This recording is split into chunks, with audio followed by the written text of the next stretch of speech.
morning. Today I'm exploring a Porto in northern Portugal. So I'm staying in the Sandeman hostel, which is part of the Sandeman Port Wine Lodge. Amazing place, really tasty breakfast, very good price, definitely recommended. It's right on the Douro River. So here is the Douro, and there is a amazingly old bridge that's actually designed by Monsieur Eiffel, the guy who designed the Eiffel Tower. I'm going to be wandering around Portugal looking at the interesting tiled buildings and take you with me. Portugal is famous for its tiled buildings. So they have beautiful tiles on the outside. This is a small chapel by the Douro River. Looks like it's a little bit run down. It's closed, unfortunately. I can't see inside it today, but I'm going to be looking out for some of the amazing tiles. Moored in the Douro is a group of wooden boats that brought the wine from the quintas, the vineyards in the mountains along the Douro River, down the Douro to the warehouses on the side of the Douro in Porto, where the wine was aged and bottled.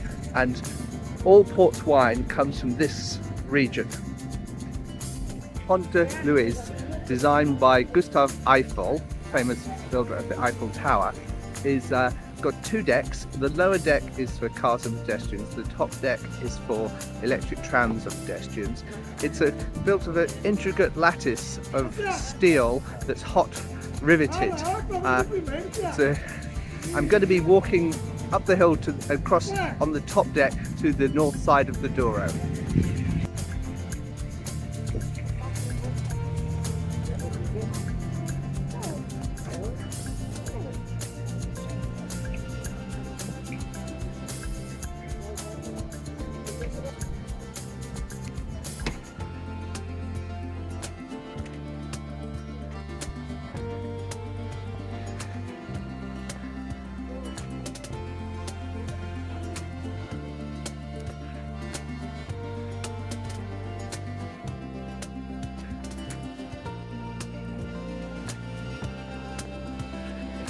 For those who don't want the steep climb to the upper deck, there is a cable car going from the river to the top.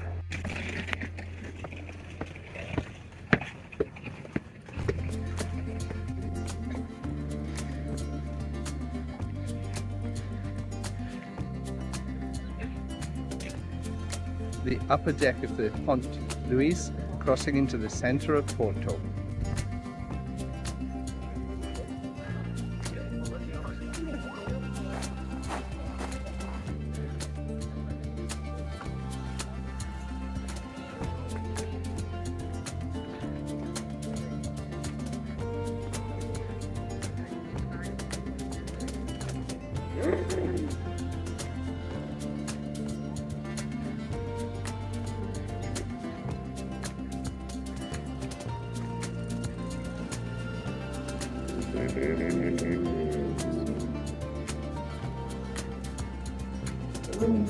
From here you get an amazing view downriver to the sea and upriver to the Douro Valley.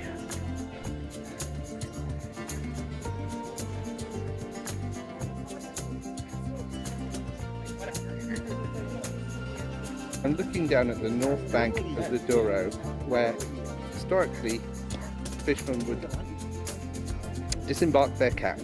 Now it's a beautiful location for eating and listening to live street performers. The Douro River and the surrounding old buildings have an interesting smell that hasn't changed since I came here 40 years ago as a student. One of the modern electric trams crossing the upper deck of the bridge.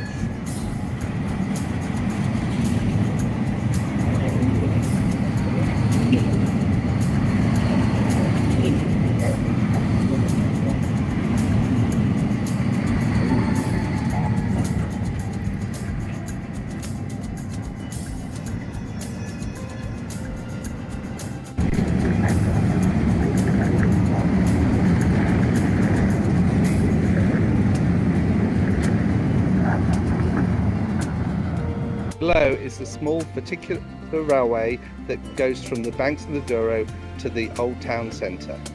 Some typical Porto architecture with granite, iron balconies and beautiful azalea coloured tiles, now converted into Starbucks. Medieval Porto Cathedral, where yesterday I collected my passport, where I get my stamps each step of the Camino pilgrimage.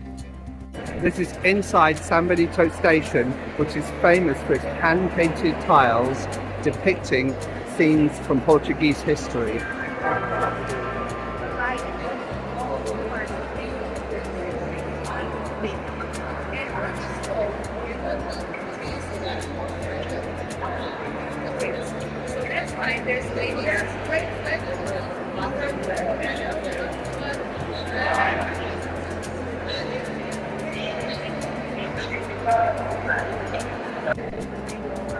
This panel shows a ancient watermill grinding corn on the banks of the Douro River, with oxen delivering the sheaths of unwinnowed corn. This shows local farmers cooking chestnuts on the side of the road using charcoal in clay braziers. This tile shows a farmer in national dress selling a young male calf at market. This panel shows pickers picking port wine grapes on the banks of the Douro.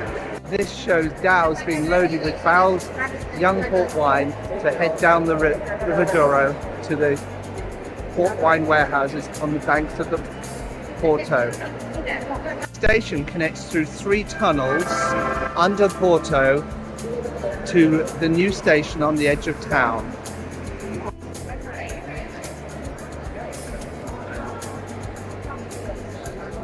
Interesting restaurant on stilts made of steel just outside the San Benito station.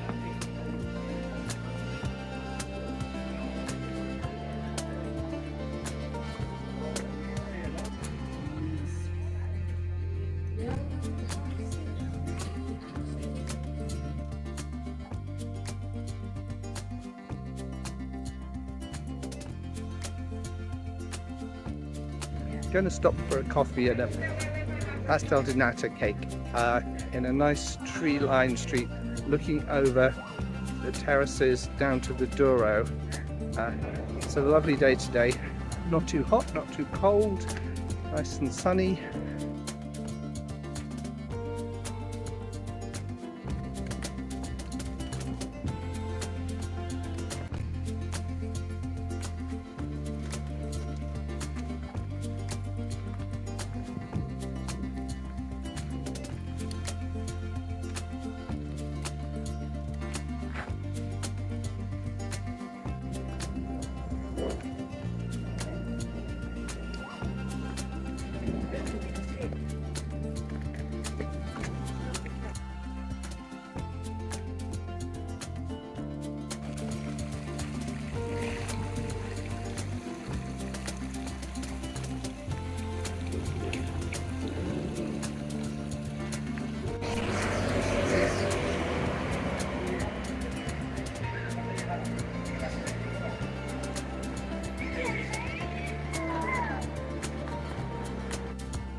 This is the highest tower in Porto. You can climb to the top.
Here's the traditional wooden Douro boats being repaired at the last boatyard in the centre of Porto.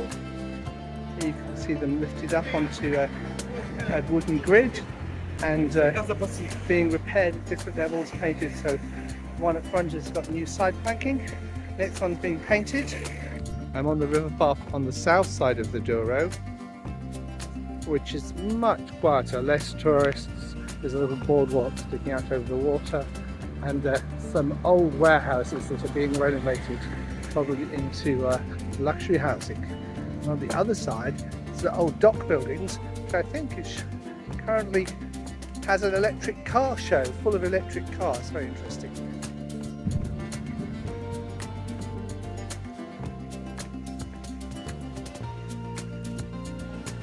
And finally, I'm going to end with a selection of Portuguese house tiles. So these are very individual. You probably recognise your house if you know them. I have not seen two identical ones yet. And they range from over 100 years old to 1970s. Enjoy, and thank you for watching. See you tomorrow on the first day of my Compostilla hike.